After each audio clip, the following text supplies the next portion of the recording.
reason. Rob, would that be something Well, isn't that what's happening? The foreclosed There's a long houses, delay. the vacant houses are being put on the market. All right. Yeah, so I mean that's happening. Block, etc. But isn't it an incredibly long delay? I mean, don't we hear about a home foreclosing? It takes an incredibly long time before it's anywhere on the market. Absolutely. You know, and you can go out into the Atlanta marketplace in any zip code and find 75, 100. In Forsyth County, there's 200 foreclosures on the market today.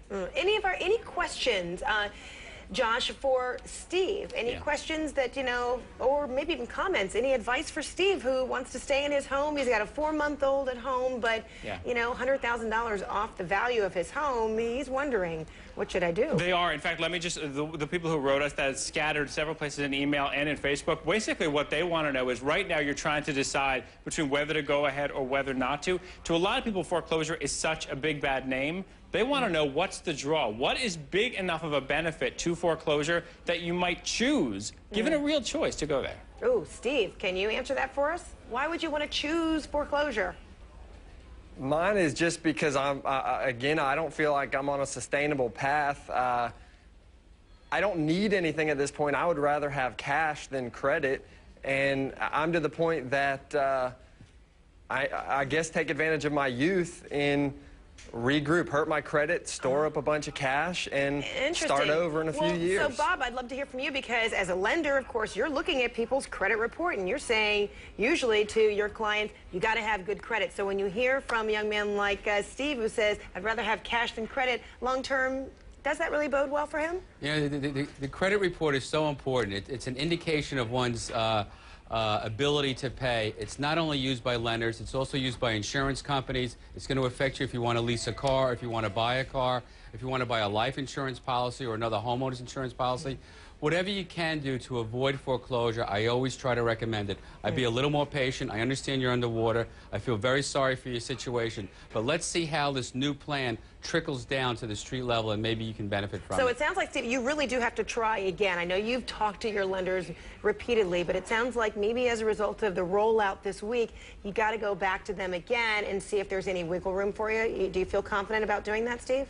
Yeah, I actually called them again before coming on, and now you get a voicemail that basically says, put together your pay stubs, your W-2s, your expenses, any debt. You have to put all that stuff together. I'm not sure if you send it in or you just go over it over the phone, but right now it's they're just outlining, hey, the plan is just rolled out. We don't know many details. Put this stuff together, and then over the next few weeks we'll let you know. I guess that is positive, but again, some people are probably need an answer a little bit faster. Okay. If I can make a recommendation, you should try to do everything in writing, and you should try to do it, via registered or certified mail, and keep an audit trail, and know the name of the person that you spoke to, and make sure you get their proper contact information. All right, good. All right, so can I add something to this? Real quick. If the property is worth $100,000 less than the mortgage he owes, then the lender is going to benefit by renegotiating the mortgage. Just because Steve can make the payment does not mean that it's the best thing for him, even though I'm not in favor of defaulting on a payment either. Okay, we're going to take a short break. We're going to talk much more on this so you get yourself out of trouble. So why, say some analysts, 20 to 30% of the people who actually get help maybe through this new White House plan, they might find themselves in trouble again in the near future involving that same house. Okay, we're going to try and button this all up now about the mortgage modification. What do you do? What are your options? What are your troubles and concerns?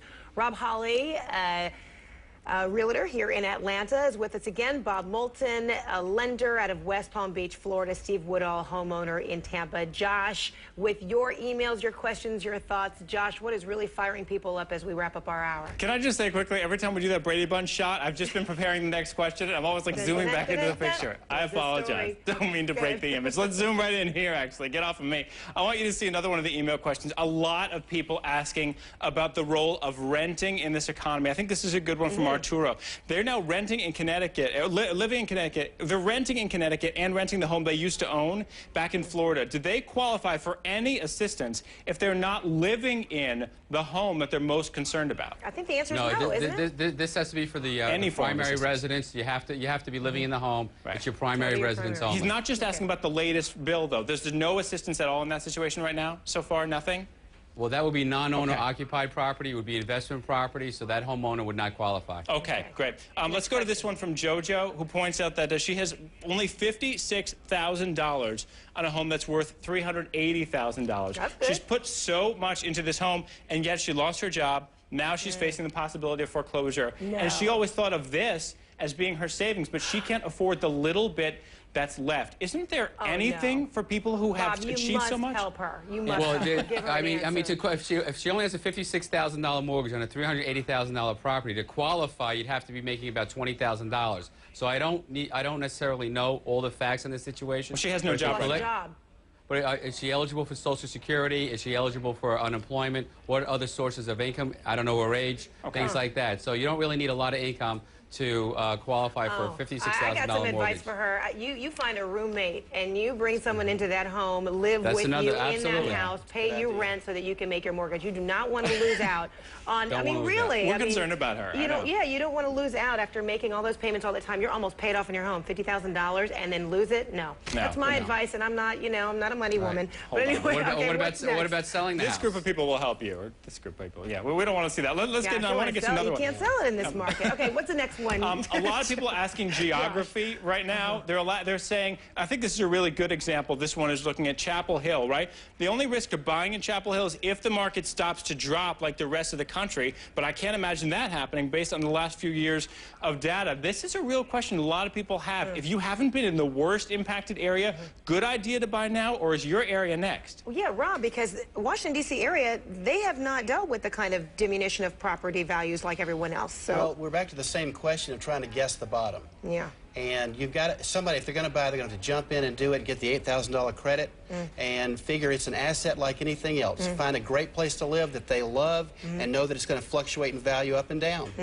Wow. All right, next, Josh. All right, yeah, we can get to one more here. I'll just read you the top of this one. I think it's interesting. Under President Obama's housing plan, can you get your mortgage loan modified if you are already in bankruptcy? I know we've touched on this concept, but a lot of people considering bankruptcy, how does that play out? Yeah.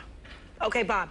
I don't think so. I think you have to be current with your mortgage. You could be late on your mortgage, but I don't think the Obama plan is necessarily addressing people in bankruptcy right now. Oh, but Capitol Hill kind of just did. Will that help? That, the House already said bankruptcy judges, you might be able to get involved with modifying those mortgages, and now Senate's going to vote on it next. How much would that help?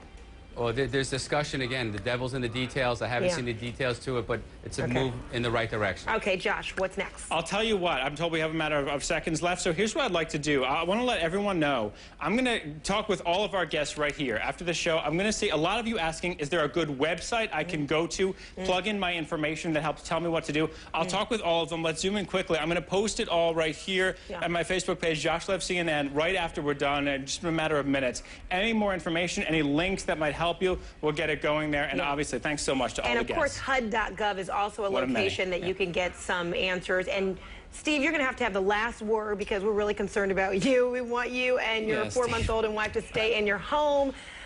Last question that you might have or concern, anything. You can button this whole thing up for us.